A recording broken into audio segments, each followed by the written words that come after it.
Ele vendeu a caminhonete, a minha velha F1000, enquanto eu estava deitado numa cama de UTI, quase sem vida, acreditando que eu nunca mais abriria os olhos.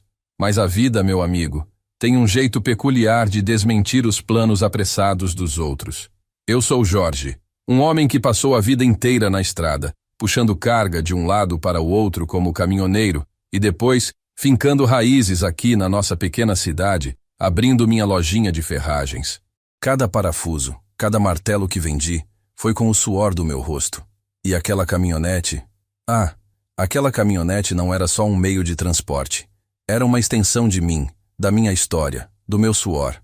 Ela foi meu último elo com a liberdade da estrada, e meu braço direito nas entregas da loja. Era a prova viva de que um homem pode, com trabalho duro, construir sua dignidade. E foi essa dignidade que meu filho Ricardo tentou vender junto com ela. Antes de continuar essa história, gostaria de agradecer a esse canal pela oportunidade de me deixar contar minha história e peço a você que está assistindo para ajudar se inscrevendo nele e também comentar a cidade de onde você está nos ouvindo. Todos os dias tem uma história nova. Aquele dia para mim começou como qualquer outro. Acordei cedo, o sol mal despontando no horizonte do interior de São Paulo. O cheiro de café fresco já perfumando a cozinha da minha casa simples, mas que era meu porto seguro, desde que a Maria se foi. Fui para a loja. A rotina me dava um propósito, um ritmo, mas por volta do meio-dia, uma dor aguda no peito me pegou de surpresa, me dobrando sobre o balcão. Lembro-me de tentar respirar, o ar parecendo uma faca nos pulmões, e o mundo começou a girar.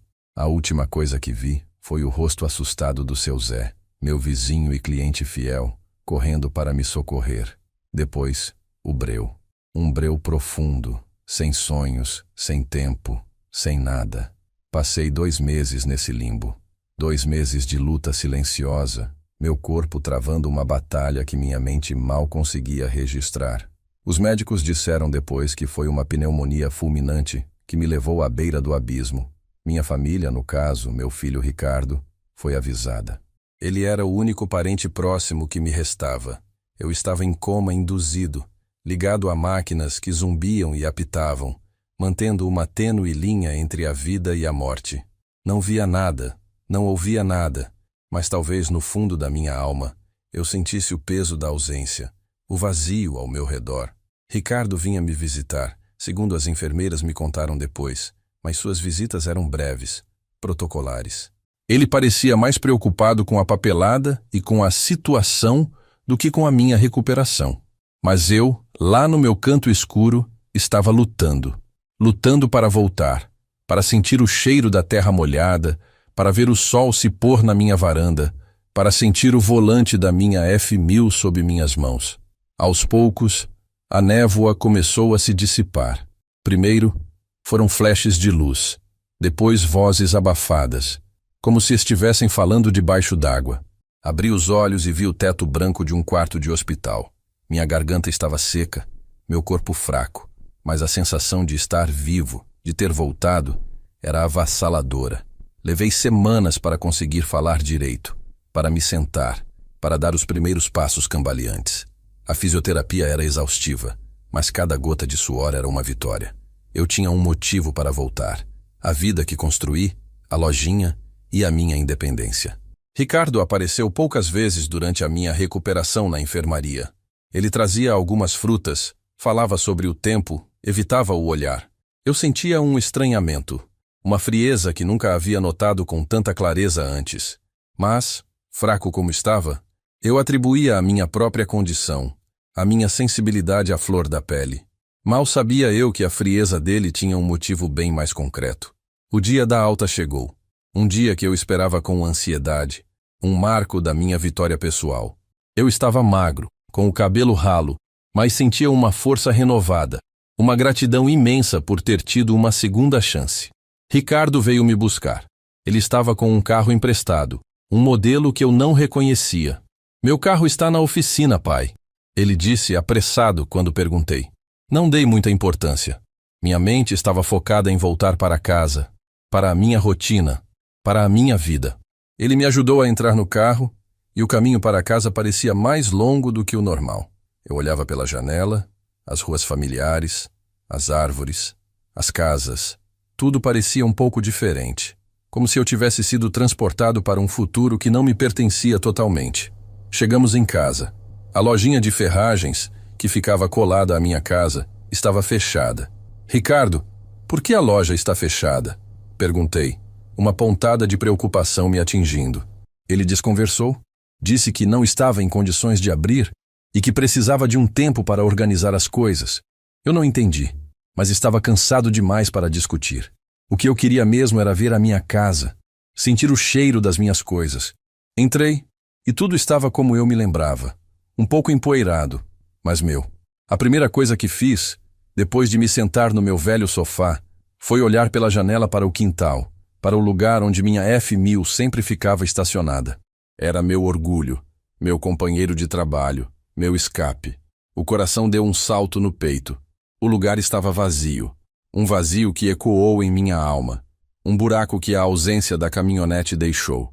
Ricardo, chamei, a voz embargada por uma sensação que eu ainda não conseguia identificar, mas que já me apertava o peito.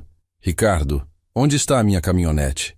Ele hesitou, virou as costas para mim, e a resposta veio num tom baixo, quase um sussurro, mas que para mim soou como um trovão, derrubando todas as minhas esperanças e a alegria do meu retorno. Pai, eu precisei vender. A frase me atingiu como um soco no estômago. Um golpe que doeu mais do que qualquer dor física que senti na UTI. Minha F1000 vendida. Sem a minha permissão, sem a minha consciência. O silêncio que se seguiu foi ensurdecedor, preenchido apenas pelo pulsar da minha própria raiva e incredulidade. O que ele estava escondendo? O que mais ele havia feito enquanto eu estava lá, à beira da morte? Eu sabia que a resposta viria, e não seria nada boa. Vender? Como assim vender? A minha caminhonete, Ricardo. Aquela que comprei com o suor de anos na estrada, que me ajudou a levantar essa loja e a sustentar nossa família depois que sua mãe se foi? Minha voz, ainda fraca pela doença, tremia de uma raiva que eu não sentia há muito tempo. Não era apenas a raiva pela perda material, mas a dor lancinante da traição, da desconsideração, da suposição de que eu não voltaria. Ricardo, com os olhos fixos em algum ponto indefinido da sala, parecia um estranho. Seu silêncio prolongado era mais ruidoso que qualquer grito. Antes de continuar essa história, gostaria de agradecer a esse canal pela oportunidade de me deixar contar minha história. E peço a você que está assistindo para ajudar se inscrevendo nele e também comentar a cidade de onde você está nos ouvindo. Todos os dias tem uma história nova. Ele finalmente virou-se para mim, os ombros encolhidos, mas sem qualquer sinal de remorso genuíno no olhar. Pai, você estava muito mal. Os médicos disseram que as chances eram mínimas. Eu precisei. Tive que pagar as contas do hospital, as despesas da casa e a loja estava parada. Não tinha dinheiro. Foi uma emergência, entende? O que eu ia fazer?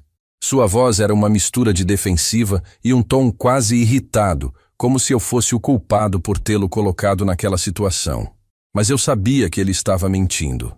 Parte das despesas do hospital eram cobertas pelo meu plano de saúde, e eu sempre tive uma reserva para emergências, um dinheiro que ele sabia onde estava guardado. A lojinha, mesmo fechada, não gerava as despesas que ele alegava. E a casa, bem, a casa era minha, e já estava paga há décadas. Ele não estava em uma situação de aperto financeiro que justificasse tal medida drástica. Ele estava se aproveitando da minha vulnerabilidade, da minha suposta morte, para se desfazer de algo que para mim tinha um valor inestimável.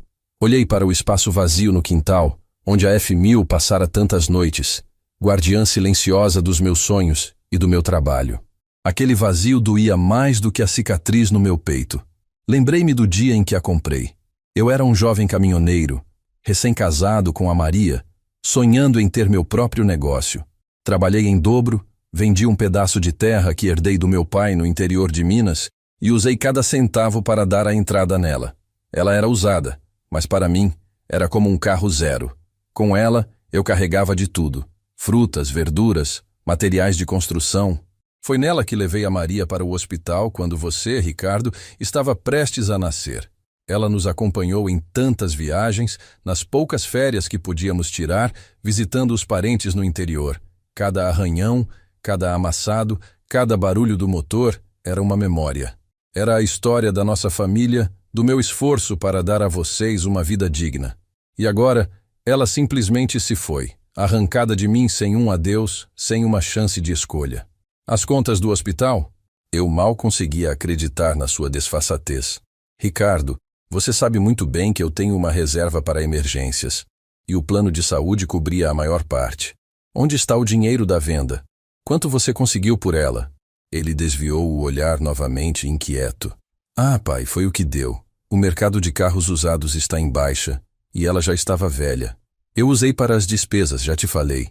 A mentira era tão óbvia que me deu um nó na garganta. Minha F1000 era um clássico, bem cuidada, com a manutenção em dia. Eu sabia o valor dela, e sabia que ele tinha feito um negócio obscuro, provavelmente com algum atravessador, por um preço muito abaixo do justo. Mas o pior não era o dinheiro. O pior era a quebra da confiança, a falta de respeito, a desfaçatez de me tratar como um homem sem voz, sem direitos, mesmo estando vivo. Aquele momento foi um divisor de águas. Não era a primeira vez que Ricardo mostrava sinais de egoísmo ou de um caráter duvidoso. Lembro-me de quando ele era adolescente e eu passava noites em claro trabalhando para conseguir pagar a mensalidade da escola particular que ele tanto queria, para que tivesse um futuro melhor do que o meu. Ele sempre teve tudo do bom e do melhor que eu podia oferecer, enquanto eu me privava de muitas coisas. Uma vez, ele precisou de um dinheiro para um intercâmbio rápido. Uma oportunidade única, ele dizia. Vendi um pequeno lote de terras que tinha guardado para a minha aposentadoria, sem pensar duas vezes, para que ele pudesse ir. Ele voltou, cheio de histórias, mas nunca me agradeceu de verdade, nunca reconheceu o sacrifício. E agora, isso. Ele havia cruzado uma linha que eu nunca imaginei que seria capaz de cruzar. Não era apenas a caminhonete, era a minha história, a minha vida. A minha dignidade que ele estava vendendo, a dor do abandono, que eu já sentia pela partida da Maria e pela ausência de outros parentes, agora ganhava uma nova camada, mais cruel e pessoal. Era o abandono de um filho vivo, que me via como um estorvo, um peso, ou pior, como um moribundo do qual ele poderia se desfazer de bens. A solidão que eu sentia em minha casa, antes um refúgio, agora parecia amplificada pela presença distante e fria do meu próprio filho. Eu não era um homem de me curvar. A vida me ensinou a lutar, a não baixar a cabeça para injustiças. E essa era uma injustiça que eu não podia deixar passar. A caminhonete era só o começo. Eu precisava entender a profundidade desse abismo que se abriu entre nós. E mais importante, eu precisava agir. Eu não sabia como, nem quando, mas meu espírito de luta, que a doença quase apagou, estava acendendo novamente. Eu não era um homem morto, e Ricardo precisaria aprender isso da pior maneira. A batalha, eu sabia, estava apenas começando. A raiva borbulhava dentro de mim, mas eu sabia que confrontar Ricardo de forma impulsiva não levaria a lugar nenhum. Ele era escorregadio, evasivo, e a mentira já estava enraizada em sua fala. Eu precisava de provas, de fatos concretos para desmascará-lo. Enquanto ele tentava me convencer com suas desculpas esfarrapadas, minha mente, embora ainda um pouco lenta, começava a traçar um plano. Eu não era um homem de aceitar as coisas como elas me eram impostas.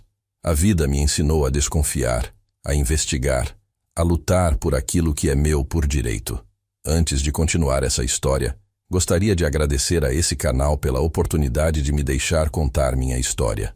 E peço a você que está assistindo para ajudar se inscrevendo nele e também comentar a cidade de onde você está nos ouvindo.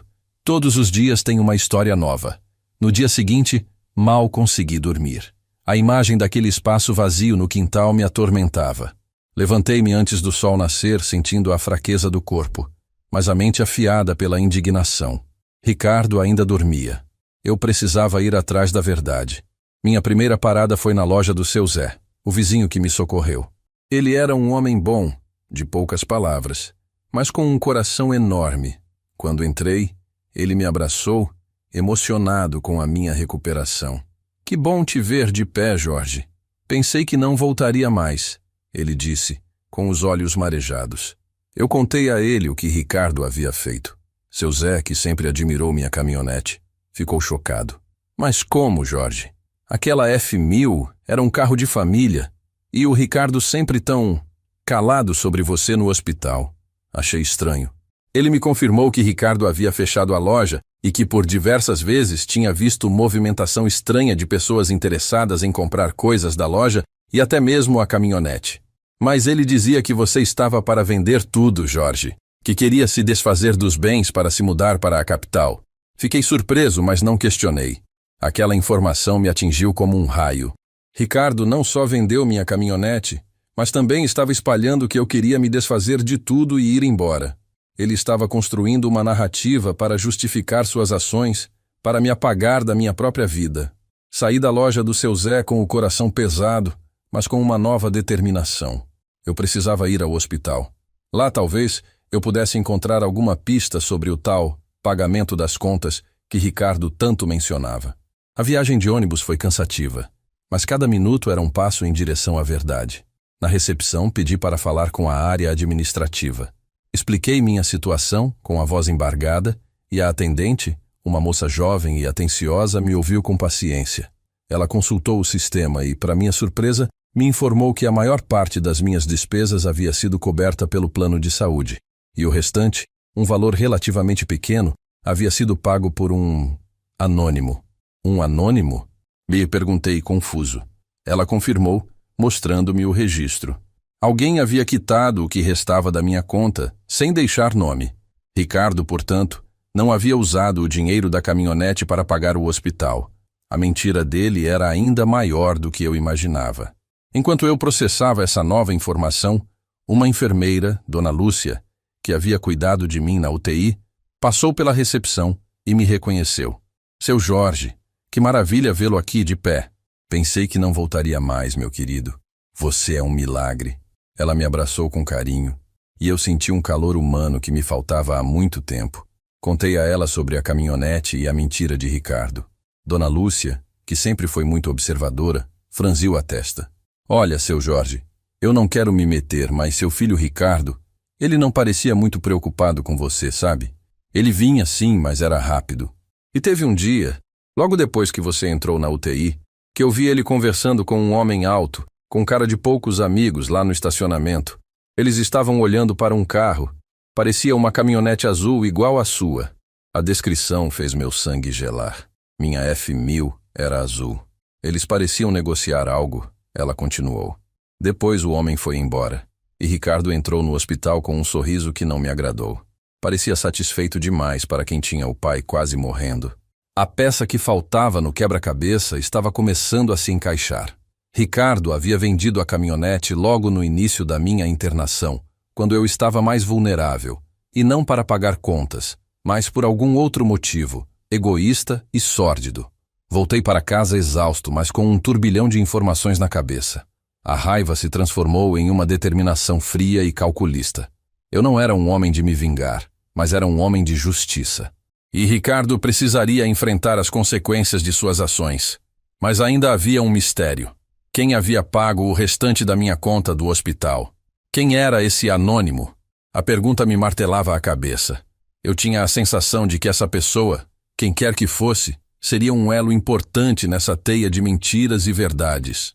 Eu não estava sozinho, afinal. Havia alguém lá fora que se importava, que tinha um coração maior do que o do meu próprio filho. E essa descoberta, por si só, já era um alívio.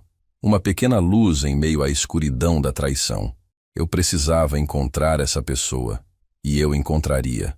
A revelação sobre o anônimo, que quitou parte da minha conta no hospital, acendeu uma chama de esperança em meu peito. Em meio à decepção com Ricardo, saber que alguém se importava o suficiente para me ajudar, em segredo, era um bálsamo. Eu precisava descobrir quem era essa pessoa. Minha busca começou de forma simples. Voltei ao hospital. A recepcionista, a mesma moça atenciosa, me informou que não poderia revelar dados pessoais, mas a Dona Lúcia, a enfermeira, me deu uma pista. Seu Jorge, o senhor se lembra daquele seu neto, o que vinha te visitar quando você estava na UTI antes de piorar? Ele sempre perguntava sobre você, com os olhos cheios de preocupação. Um menino de ouro. Bom, antes de continuar essa história, gostaria de agradecer a esse canal pela oportunidade de me deixar contar minha história. E peço a você que está assistindo para ajudar se inscrevendo nele e também comentar a cidade de onde você está nos ouvindo. Todos os dias tem uma história nova. Meu neto, João, filho da minha filha, Ana, que morava na capital e com quem eu tinha pouco contato desde que ela se casou e se mudou. Ricardo nunca foi de manter laços familiares e Ana, por sua vez, também se distanciou um pouco. Eu mal via João, um menino que, na minha memória, era um garoto tímido, com olhos brilhantes e um sorriso doce. A ideia de que ele pudesse ser o anônimo me surpreendeu, mas fazia sentido. Ele sempre foi um menino sensível, diferente do pai. Eu tinha o endereço de Ana, guardado em uma agenda antiga. Decidi arriscar. Peguei um ônibus para a capital. Uma viagem longa e cansativa para um homem na minha condição. Mas a esperança de encontrar João me dava forças. Cheguei à casa de Ana no fim da tarde. Toquei a campainha, o coração batendo forte. Ela abriu a porta, os olhos arregalados de surpresa ao me ver. Pai? O que o senhor está fazendo aqui? Aconteceu alguma coisa? Seu tom era de preocupação, mas também de certa distância, como se eu fosse um fantasma do passado. Eu expliquei rapidamente o motivo da minha visita, sobre a caminhonete e a busca pelo anônimo. Ana me convidou a entrar, visivelmente desconfortável. Foi então que vi João. Ele estava na sala, estudando. Ao me ver, seus olhos se arregalaram. E um sorriso genuíno, há muito tempo não visto, iluminou seu rosto. Vô, o senhor está bem. Que bom te ver. Ele correu para me abraçar, e naquele abraço, senti o calor de um amor verdadeiro, um alívio para a dor que eu carregava. Sentamo-nos na sala e eu contei a Ana e João toda a história, desde a minha internação até a descoberta da venda da caminhonete e a mentira de Ricardo. Ana ouvia com a testa franzida, os olhos fixos em mim, chocada. João, por sua vez, estava com os olhos marejados. Foi ele quem finalmente confessou. Fui eu, vô. Eu paguei o que faltava no hospital. Eu não podia deixar o senhor lá e o pai, ele disse que não tinha dinheiro. Eu juntei minhas economias do meu trabalho de meio período e pedi para não falar em meu nome. Eu só queria que o senhor ficasse bem. Aquelas palavras me atingiram com a força de uma cachoeira. Meu neto, um jovem de 20 e poucos anos que mal tinha para si, havia sacrificado suas economias para me ajudar, enquanto meu próprio filho me roubava. A emoção me embargou a voz. Aquele menino que eu mal conhecia tinha um coração de ouro. Mas a história não parou por aí. Ana, que estava em silêncio, finalmente se manifestou, a voz embargada pela raiva e tristeza.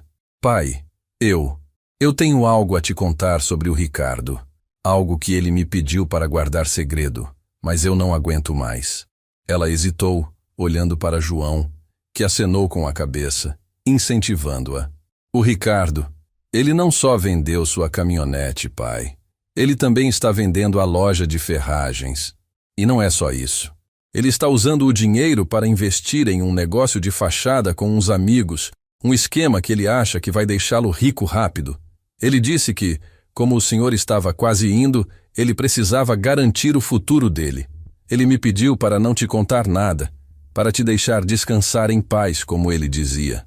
As palavras de Ana caíram sobre mim como pedras. A loja, meu sustento, meu legado, também estava sendo vendida pelas minhas costas. E para quê?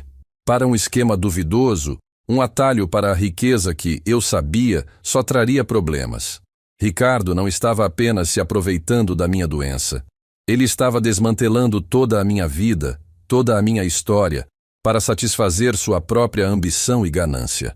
A dor da traição se aprofundou, se transformando em uma indignação gélida. Ele não só me roubou, mas também tentou me apagar, me eliminar da minha própria existência. Aquele momento foi um despertar brutal. Eu não podia mais me dar ao luxo de ser passivo. Ricardo havia passado de um filho egoísta para um ladrão, um conspirador. A verdade, tão dolorosa quanto libertadora, me deu uma clareza que eu não tinha há muito tempo. Eu precisava agir, não apenas para recuperar o que era meu, mas para mostrar a Ricardo que a vida tem suas próprias regras, E que a justiça, mais cedo ou mais tarde, chega para todos. Eu não seria mais a vítima silenciosa. Eu era Jorge, o caminhoneiro, o comerciante, o pai que lutou a vida inteira. E eu lutaria novamente. Mas, desta vez, eu não estaria sozinho. Eu tinha João, meu neto de coração puro, e Ana, minha filha, que apesar do distanciamento, ainda se importava. Juntos, eu sabia, poderíamos enfrentar Ricardo e trazer a verdade à tona. A batalha seria dura, mas eu estava pronto. E Ricardo, ele não fazia ideia do que estava por vir. A noite na casa de Ana foi longa. Eu não consegui dormir, a cabeça fervilhando com as revelações. A dor da traição, a raiva pela ganância de Ricardo e a gratidão imensa por João e Ana se misturavam em um turbilhão de emoções. Na manhã seguinte, com o apoio deles, decidi que era hora de agir. Não haveria mais silêncio, nem mais tolerância. Eu não queria um final feliz a qualquer custo. Eu queria justiça. Antes de continuar essa história, gostaria de agradecer a esse canal pela oportunidade de me deixar contar minha história. E peço a você que está assistindo para ajudar se inscrevendo nele e também comentar a cidade de onde você está nos ouvindo. Todos os dias tem uma história nova. Voltamos para a minha cidade. Ricardo, para sua surpresa, estava na loja. Ele não esperava que eu voltasse da capital tão cedo, muito menos com Ana e João. A expressão em seu rosto, ao nos ver entrar, foi de puro choque. Ele tentou disfarçar, com um sorriso amarelo, mas o nervosismo era palpável. Pai, que surpresa! O que vocês fazem aqui? Sua voz soava forçada, e seus olhos evitavam os meus. Estamos aqui para conversar, Ricardo, sobre a caminhonete, sobre a loja, sobre a verdade. Eu disse, minha voz firme, sem tremer. Ana estava ao meu lado, e João um pouco atrás, mas com o olhar fixo em Ricardo, uma mistura de decepção e raiva. Ricardo tentou desconversar, gaguejando sobre mal-entendidos e preocupação com minha saúde. Mas eu não o deixaria escapar. Ricardo, eu sei que você vendeu a caminhonete logo que entrei na UTI. Sei que não foi para pagar contas do hospital, porque o João pagou o que faltava e o plano de saúde cobriu o resto. E sei também que você está tentando vender a loja para investir em um esquema duvidoso. Eu sei de tudo. As palavras saíram como um tiro. O rosto de Ricardo empalideceu. Ele olhou para Ana, um olhar de traição, mas ela apenas o encarou de volta, sem vacilar. Ele tentou argumentar, a voz elevando-se. Pai, você não entende. Eu estava tentando te ajudar. As coisas estavam complicadas, e eu precisava de dinheiro. Achei que você não voltaria. A desculpa era patética, e a crueldade de suas palavras, achei que você não voltaria, me atingiu em cheio. Aquele era o meu filho, desejando a minha morte para se apoderar do que era meu. Não, Ricardo. Você não estava tentando me ajudar. Você estava se aproveitando da minha doença, da minha suposta morte, para me roubar, para desmantelar a vida que construí com tanto sacrifício. Eu não sou um homem que se curva para a injustiça, e eu não vou aceitar isso. A tensão no ar era quase insuportável. Os olhos de Ricardo, agora cheios de raiva e desespero, me encaravam. Foi então que João interveio, sua voz jovem, mas cheia de autoridade. Pai, o que você fez é errado. O vô lutou a vida inteira por nós, e o senhor tentou tirar tudo dele enquanto ele estava lutando pela vida. Isso não se faz. As palavras do neto, seu próprio filho, pareciam atingir Ricardo mais do que as minhas. Ele vacilou, a postura arrogante começando a desmoronar. Eu sabia que não adiantava mais discutir. Ricardo havia cruzado a linha. Ricardo, eu não quero mais saber de você. Você não é mais meu filho. A partir de hoje, você não tem mais acesso a esta loja, nem à minha casa. Eu vou procurar um advogado e vou fazer o que for preciso para reaver o que é meu. E você vai responder por cada centavo, por cada mentira, por cada traição. Aquelas palavras duras e definitivas foram difíceis de proferir, mas necessárias. O rosto de Ricardo se contorceu em uma mistura de raiva e pânico. Ele tentou se aproximar, mas Ana e João se colocaram entre nós. Pai, não. Por favor, não faça isso. Eu te imploro. Sua voz agora era de desespero, de quem percebeu a dimensão da própria ruína. Mas era tarde demais. A ponte entre nós havia sido queimada por suas próprias mãos. Nos dias que se seguiram, eu procurei um advogado. Com a ajuda de Ana, que tinha contatos na capital, e as provas que João e eu reunimos, iniciamos o processo legal. Não foi fácil. Ricardo tentou resistir, mas as evidências eram esmagadoras. A venda da caminhonete sem a minha autorização, a tentativa de vender a loja, as mentiras que ele espalhou, tudo veio à tona. O esquema de negócios em que ele havia se metido também foi desmascarado, e ele acabou enfrentando problemas muito maiores do que apenas a minha ira. Eu não recuperei minha F1000. Ela já havia sido revendida e se perdido no mercado. Mas eu recuperei a loja, meu sustento e, mais importante, minha dignidade. Ricardo, por sua vez, perdeu tudo. A confiança da família, a oportunidade de herdar o negócio e acabou com uma dívida considerável e a reputação manchada. A justiça, embora não tenha me devolvido o passado, me trouxe a paz de espírito e a certeza de que minhas ações foram corretas. A vida me ensinou que nem todo final é um felizes para sempre, mas há finais que são justos, que nos permitem seguir em frente com a consciência tranquila. Eu perdi um filho, sim, mas ganhei um neto e uma filha de volta, mais próximos e leais do que nunca. João, com seu coração generoso, se tornou meu braço direito na loja, trazendo um novo fôlego ao negócio. Ana, por sua vez, passou a me visitar com mais frequência e nossa relação se fortaleceu. Olho para o futuro com uma mistura de cicatrizes e esperança. A dor da traição de Ricardo ainda está lá, uma ferida que talvez nunca cicatrize completamente. Mas a superação, a capacidade de me reerguer, de lutar pelo que é certo, me mostra que a vida, mesmo em seus momentos mais cruéis, sempre oferece uma chance de recomeço. Não sou mais um homem à beira da morte, nem um avô bobo que aceita tudo. Sou Jorge, um sobrevivente, um lutador e um homem que acredita na justiça. Comenta aí se isso já aconteceu contigo, ou com alguém da sua família. Alguém precisa ouvir essa história.